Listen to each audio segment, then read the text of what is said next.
మనం ఆంధ్రప్రదేశ్‌లో జగన్‌మోహన్ రెడ్డి ఎప్పుడెప్పుడు అరెస్ట్ అవుతాడా? అదిగో అరెస్ట్, ఇదిగో అరెస్ట్ చెప్పేసి వార్తలు ఇస్తూ ఉన్నాం కదా! అసలు ఈయన్ని అరెస్ట్ చేసే అవకాశం ఉందా? చంద్రబాబు నాయుడు అరెస్ట్ చేస్తారా? అంటే నాకేదో డౌట్ వచ్చిందండి. ఎందుకంటే ఇక్కడ కేసీఆర్ విషయంలో కూడా రేవంత్ రెడ్డి అదే అవలంబిస్తూ ఉన్నారు. గణేష్ గోల్డ్ తాకట్టులో ఉన్న బంగారాన్ని విడిపించి కొనబడును. సంప్రదించండి 9966651144. ఏపీలో జగన్ చంద్రబాబు నాయుడు అరెస్ట్ చేసే అవకాశం ఉన్నా అరెస్ట్ చేయట్లా. తెలంగాణలో కేసీఆర్ అరెస్ట్ చేసే ఛాన్స్ ఉన్నా రేవంత్ రెడ్డి అరెస్ట్ చేయట్లా. కారణం రాజకీయాలలో ఉన్నటువంటి కొన్ని లెక్కలు ఎలా ఉంటాయంటే ఒకటి పక్కన ఒకటి పెడితే జగన్ రెడ్డి ప్రకారం 11. మామూలుగా మనం ఏం చేస్తారు, ఒకటి పక్కన ఒకటి అన్నప్పుడు మధ్యలో ప్లస్ పెట్టి ఒకటి పెట్టి 2 అంటారు. రాజకీయంలో వచ్చేసి చెప్పే కదా ఇందాకట్లాగే 1+1 జగన్ లెక్కల ప్రకారం 11, మన లెక్కల ప్రకారం 2. ఇంకొంతమంది 1 కాదు, ఆ 1ని 2గా మార్చవచ్చు 22 అంటారు. అర్థం కానట్టుగా ఉన్న రాజకీయం అంటే ఇలాగే ఉంటుంది. ఏది ప్లస్ ఏది మైనస్ అంటే మన ఊహకు కూడా అందదన్నమాట. అలా లెక్కలు అప్పుడప్పుడు మారిపోతూ ఉంటాయి. మీరన్న మాట మీరు చెప్పండి, 2019 ఎన్నికలలో జగన్కి 151 స్థానాలు వస్తాయని అసలు మీరు ఎవరు అనుకున్నారు? అండ్ నిన్న 2024 ఎన్నికలలో జగన్కి 11 స్థానాలు వస్తాయని చెప్పేసి మీరు ఎవరైనా అనుకున్నారా? నేనైతే అనుకున్నా. ప్రధాన ప్రతిపక్ష హోదా అయితే రాదనుకున్నా. అంటే 18 సీట్లు అయితే రావని చెప్పి గట్టి ఫిక్స్ అయ్యా. 11 అంటే ఓకేలే, ఇంకా తగ్గితే బాగుంది కదా అనుకున్నా. సో పాయింట్ వస్తున్నా, 2014 ముందు ఆంధ్రప్రదేశ్ రాజకీయాలు ఎలా ఒకసారి మీకు క్రాస్ చెక్ చేయండి. 2014 తర్వాత రాజకీయాలు ఎలా ఒకసారి మీకు క్రాస్ చెక్ చేయండి. ఓవరాల్గా దేశవ్యాప్తంగా కూడా చూద్దాం.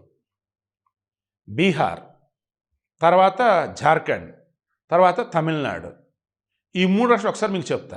తమిళనాడు జయలలితని అరెస్ట్ చేసి జైల్లో పెట్టిన విధానం కరణ్ అనేది చాలా ఘోరాతి ఘోరం. జనాలు ఒక్కసారిగా మొత్తం జయలలిత ఫేవర్గా మారిపోయారు. కంటిన్యూ 2 సార్లు ముఖ్యమంత్రి అయిపోయారు. నెక్స్ట్ కరుణానిధిని కూడా దారుణంగా ఐ థింక్ లుంగి మీద డ్రాయర్ మీద పాపం ఆయన పట్టుకెళ్ళిపోయారట. పాపం అన్న వాడు ఎందుకు యూజ్ చేశారంటే తప్పు కదా, అంత వయసులో ఉన్న మనిషిని మాజీ ముఖ్యమంత్రి అట్లా తీసుకెళ్ళకూడదు కదా, తీసుకెళ్ళిపోయారట. అంతా చూశారు. ఆ తర్వాత అన్నది తుక్కుగా ఓడించేశారు. సో అరెస్ట్ అయ్యాడు అంటే సింపతి వచ్చింది జనాల్లో. అధికార పార్టీ మీద లేనిపోయిన వ్యతిరేకత నార్మల్గా వచ్చింది. దాంతో గెలిచేస్తే ముఖ్యమంత్రి అయిపోతున్నారు. అది వదిలేద్దాం.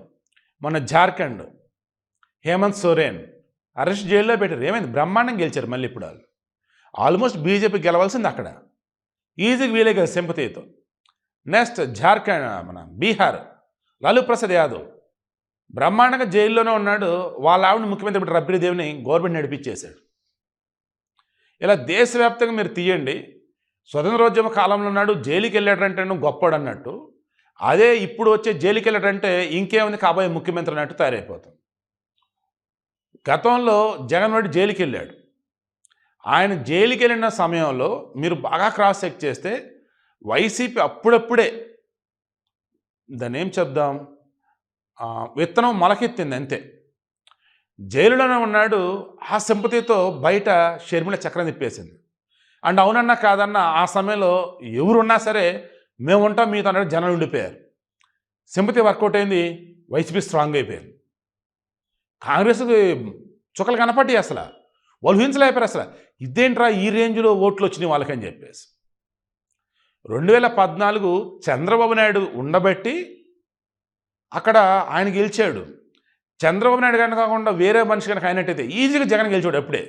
అప్పుడే సంకనాకిచ్చోళ్ళు సర్వనాశనం చేసేవాళ్ళు. ఆ భాగ్యం 2019 తీరిపోయింది అనుకోండి.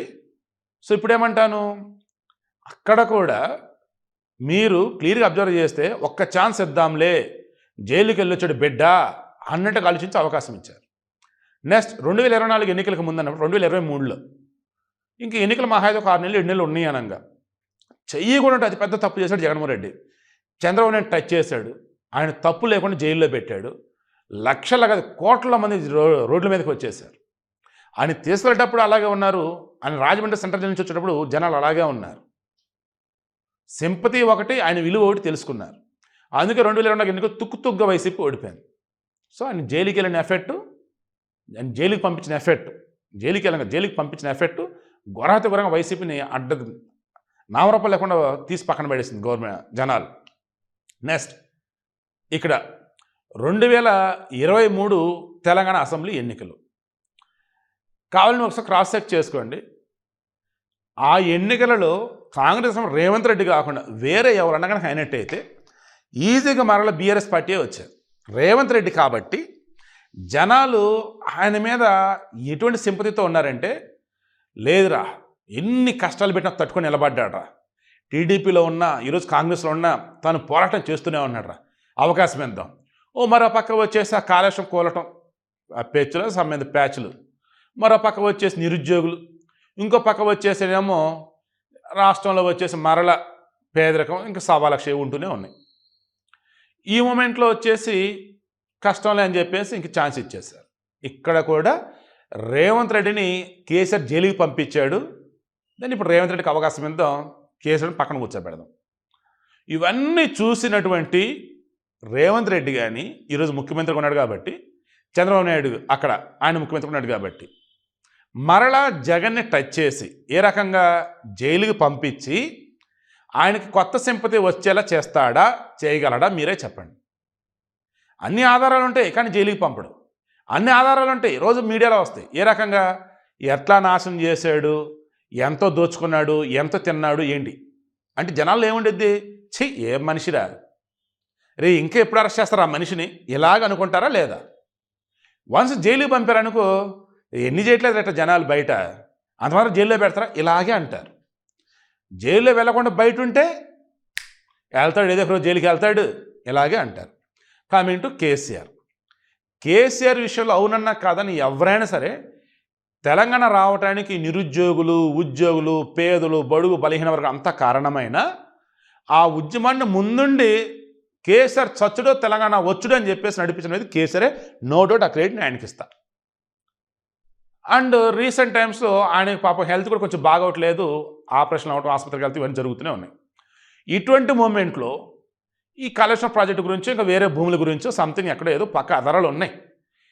కేసీఆర్ని జైలుకి పంపారని అనుకుందాం, అసలు రేవంత్ రెడ్డి గవర్నమెంట్ మీద ఊహించినటువంటి వ్యతిరేకత వచ్చింది. ఇంకా నేను చెప్పలేకపోతున్నాను, ఇన్ కేస్ ఆయనకి హెల్త్ ఏదో కొంచెం తేడా కొట్టిన జైల్లో ఏదన్నా ఊహించిన విధంగా ఏదైనా జరిగిందంటే కథం, ఇంకా కాంగ్రెస్ పార్టీకి జీవితంలో ఇంకా గెలవదు అది. సో ఇంకా అందుకని ఏం చేయాలి, బీఆర్ఎస్ పార్టీ మీద ఆల్రెడీ వ్యతిరేకత వస్తుంది కాబట్టి జనానికి ఆల్రెడీ చేసిన తప్పులేమని మొత్తం చూపిస్తున్నాం కాబట్టి అలాగే చూపిద్దాం, అలాగే ఉంచుదాం. అంతకైతే కేసీఆర్ని అరెస్ట్ చేయొద్దు, బీఆర్ఎస్ పార్టీని మిగతాలను అరెస్ట్ చేద్దాం అన్నట్టుగా రేవంత్ రెడ్డి ఉన్నారు. అవునా కాదు, మీరే క్రాస్ చెక్ చేయండి. నేను చాలా ప్రాక్టికల్గా, లాజికల్గా, చాలా క్లారిటీగా చెప్తున్నా. ఇంకా అరెస్ట్ చేయట్లేదు ఏంటో బాబు జగన్ అని చెప్పేసి అనుకుంటూ ఉన్నా అక్కడ. బట్ విషయం ఏంటంటే ఇది కేసీఆర్ విషయంలో అయితే నేను ఇంతగా త్వరగా అరెస్ట్ చేస్తాను నాకైతే లేదులే కానీ, బట్ ఛాన్స్ ఉంది. బట్ రిస్క్ అయితే తీసుకోవడం రేవంత్ రెడ్డి. అక్కడ ఇద్దరు కూడా ప్రతిపక్ష నాయకుల మీద వాళ్ళ అధికారంలో ఉన్నప్పుడు ఏం చేసినట్టు మొత్తం జనం ముందు పెడతారు. ఓవరాల్గా అన్నప్పుడు వారిని జనాలు ఎప్పటికప్పుడు నెగిటివ్గానే ఆలోచిస్తూ ఉంటారు. అరే కళ్ళ ముందు కనిపిస్తున్నారు వాళ్ళు చేసిన తప్పులు అన్నట్టుగానే మాట్లాడుకుంటూ ఉంటారు. అవునా కాదు కింద కామెంట్లో తెలియచేయండి.